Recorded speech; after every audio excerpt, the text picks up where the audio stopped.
हालांकि अभी तो बारिश का मौसम है, लेकिन राजनीति में जब बिन मौसम बारिश होने लगे तो समझिए कि कोई ना कोई बात है। बीजेपी ने साफ तौर पे कहा है कि 2024 के लोकसभा चुनाव और 2025 के विधानसभा चुनाव जेडीयू के साथ लड़ने वाली है।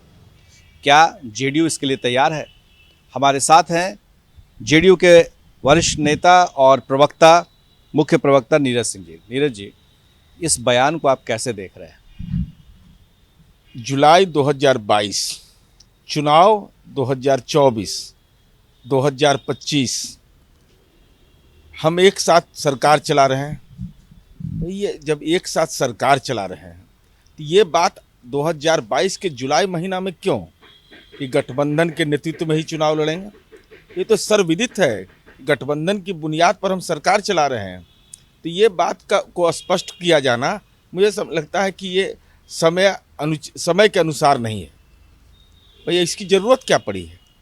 भाई जब गठबंधन में सरकार चला रहे हैं, साथ मिलकर चुनाव लड़े, चुनाव परिणाम के बाद मुख्यमंत्री पद की जिम्मेवारी केंद्रीय नेतृत्व ने अनुरोध किया माननीय नीतीश कुमार जी से, तो ये स्पष्ट, ये तो सर्वविदित है।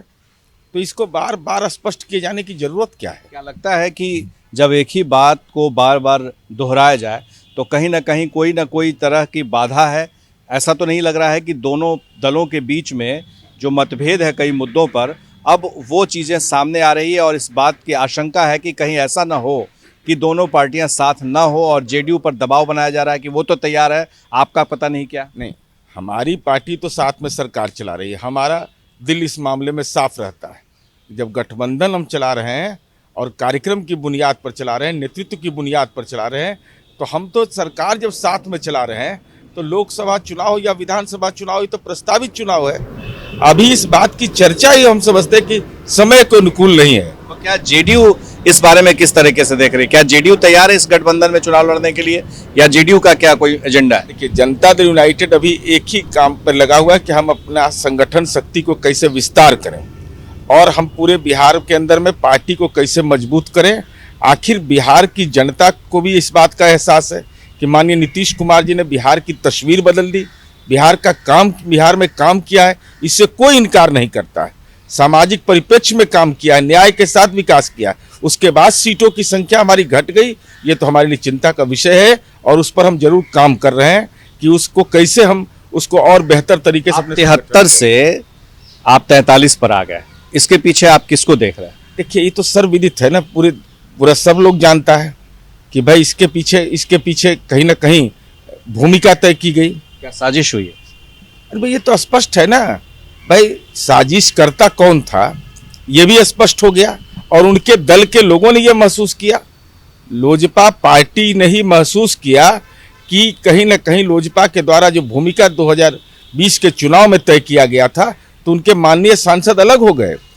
उन्होंने कहा कि नहीं, ये गलत कृत्य किया गया था। उसका एहसास लोजपा पार्टी के एक बड़े महत्वपूर्ण घटक दल को हो गया और उसका परिणाम आया कि लोजपा टूट गई और केंद्रीय मंत्रिमंडल के हिस्से के बावजूद तो अब तो एनडीए में नेता बता रहे हैं कि चिराग पासवान एनडीए में ही है। अरे कौन क्या बता रहे हैं? तो फिर माननीय पशुपति पारस जी के नेतृत्व में जो सांसद अलग हुए तो केंद्रीय मंत्रिमंडल के हिस्सेदार बन गए।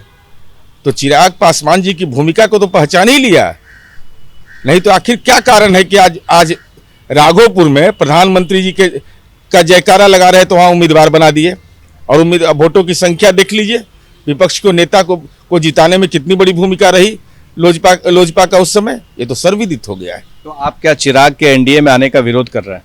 नहीं, हम किसी का विरोध और समर्थन की बात नहीं है, लेकिन हम इतना तो जरूर कहेंगे कि जिन लोगों ने एनडीए को कमजोर किया वैसे लोगों पर उनकी पार्टी के लोगों को एहसास हो गया है। तो हमारी उम्मीद है कि दूसरे लोगों को भी एहसास होना चाहिए। ये जो कहा जा रहा है कि तेजस्वी यादव साफ तौर पे कह रहे हैं कि बीजेपी में की औकात नहीं है कि वो अकेले चुनाव लड़ ले, आपको लग रहा है? देखिए, ये तो गठबंधन इस राज्य की राजनीति की आवश्यकता है। ये भ्रम राजनीति में किसी को नहीं पालना चाहिए कि हम अकेले सामर्थ्यवान हैं। अगर अकेले सामर्थ्यवान, दशकों का इतिहास है कि बगैर गठबंधन के कोई और नेतृत्वकर्ता अगर नहीं रहेगा, गठबंधन नहीं रहेगा, तो आखिर राजनीति की दिशा कैसे तय होगी? चाहे यूपीए रहे चाहे एनडीए रहे, गठबंधन के बगैर राज्य की सत्ता नहीं नसीब होती है और दिल्ली का रास्ता भी साफ नहीं होता है। मतलब आप ये एक तरह से कहना चाह रहे हैं कि जेडीयू के बगैर कोई गठबंधन नहीं होगा? नहीं, जेडीयू की तो भूमिका को माननीय नीतीश कुमार जी की भूमिका को कौन नकार सकता है। हमारे विरोधी भी इस बात को स्वीकार करते हैं कि माननीय नीतीश कुमार जी ने बिहार की तस्वीर बदली है और आदरणीय प्रधानमंत्री जी ने बार बार इसको स्पष्ट दृष्टिगोचर किया है, चाहे परिवारवाद का मायने हो या राज्य के अंदर विकास की अवधारणा हो या शराबबंदी जैसे महत्वपूर्ण अभियान हो, सबकी सराहना लगातार करते रहे हैं। कांग्रेस आज महंगाई के मुद्दे पर सड़क पर है, जेडीयू क्या मानती है कि देश में महंगाई है? देखिए, महंगाई एक ऐसा सवाल है जिस सवाल पर बहस हम समझते हैं कि नई आर्थिक नीति आने के बाद जो देश के अंदर में जो फलाफल आया उस पर कभी विमर्श ही नहीं हुआ कि जो प्राइवेटाइजेशन की ओर देश बढ़ेगा तो स्वाभाविक है महंगाई जैसे महत्वपूर्ण मुद्दे से कोविड का भी महामारी है उसका भी दुष्परिणाम झेलना पड़ रहा है, लेकिन राज्य और केंद्र सरकार इस दिशा में सार्थक प्रयास कर रही है। आपको लग रहा है कि महंगाई के लिए केंद्र जिम्मेदार है? नहीं, इस रूप से मैं नहीं देखता हूँ, क्योंकि कोविड का ये दौर है, अर्थव्यवस्था के लिए चुनौती है और ये मिलजुल कर करके ये वैश्विक आपदा आई है और ऐसी स्थिति में बड़ी जिम्मेवारी है लोगों की प्राण रक्षा का। तो ऐसी स्थिति में चुनौतियां हैं, लेकिन उस दिशा में केंद्र सरकार भी प्रयास। राष्ट्रीय अध्यक्ष ललन सिंह ने कहा है कि गठबंधन अभी तक है, कल किसने देखा है? भाई, मैं तो पहले ही स्पष्ट कर दिया कि भाई अभी 2022 के जुलाई महीना में ये बात क्यों स्पष्ट हो रहा है कि 24 साथ में लड़ेंगे। अब सरकार साथ में चला रहे हैं, सरकार में भूमिका अपनी तय कर रहे हैं, जो सात निश्चय पार्ट 2 है वो एक साथ मिलकर काम कर रहे हैं। तो ये बार बार स्पष्ट करने की जरूरत कि 24 में ये होगा गठबंधन से लड़ेंगे, 25 में लड़ेंगे, इसका कोई निहितार्थ ही नहीं। अब तक है गठबंधन? अरे गठबंधन मजबूत गठबंधन है बिहार में, माननीय नीतीश कुमार जी के नेतृत्व में आत्मनिर्भर बिहार पर कार्य योजना पर काम भी कर रहे हैं। तो 2024-25 के लिए आप क्यों नहीं तैयार है? हम तो तैयार हैं, हमारे तरफ से कहाँ कोई परेशानी है। हम तो कभी ऐसा नहीं, हमारी पार्टी ने कभी यह नहीं कहा।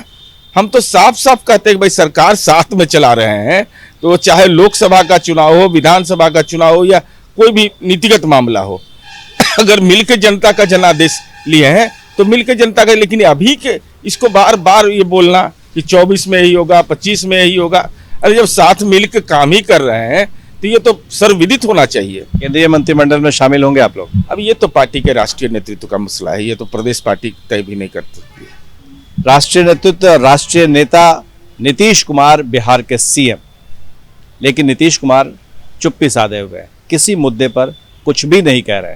पार्टी के नेता कमान संभाले हुए हैं, पार्टी को मजबूत करना है और जिन लोगों ने साजिश किया है उन्हें किसी कीमत पर अपने साथ नहीं आने देना है, ये भी एक मशवरा है इनका। हमारे सहयोगी शैलेश प्रकाश कुमार, एबीपी न्यूज़, पटना।